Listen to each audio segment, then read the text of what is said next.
To set the stage, let's take a step back and look at the big picture of organizations. Simply put, there are inputs and resources that go into your organization, people do their work, and results come out the other end. Now, in a perfect world, the people inside the organization add value to the inputs that go into it, and the results benefit someone, be they shareholders, a community, or citizens. Now, let's look at this a bit more closely. The most visible and obvious aspect of the functioning of organizations is the doing part. Staff are hired, marketing plans are devised, programs are designed, products are sold, relationships are created, and so on. People doing their work. But this doing part of the equation is actually step 4 of 5. There are 3 steps that must be taken before anyone so much as turns on a light switch, and one crucial step that must happen after the doing part is done. The very first step relates directly to the purpose of the organization or company, and on whose behalf it exists. Why have this organization? What is it supposed to produce? Who benefits and how? To get answers to these questions, of course, you have to know who the legal or moral ownership of the organization is, and you have to have some kind of dialogue with them. You have to link with them. So step number 1 is to link with the ownership. After you link with owners, now you have to do some thinking. What does the future look like? What are the emerging issues, opportunities, and challenges?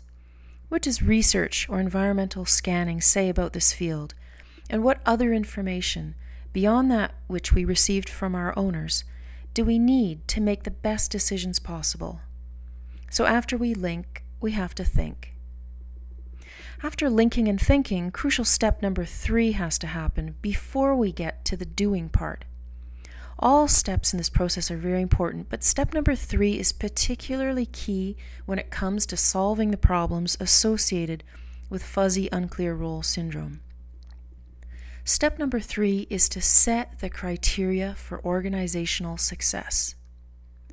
We've done our linking and thinking, now we just have to say what must be done. So step number 3 is to say it, and we're going to say it in writing, and we're going to call it policy. Now, as you'll see, how to say it is a crucial part of this whole process, and I'll let you in on some of the secrets behind step number 3 in part 3 of this presentation. As I said already, step number 4 is the doing part. Then lastly, step number 5, also so critical in this whole process, is to check it. Did we do what we said we would do? Did we achieve the results we said we would achieve?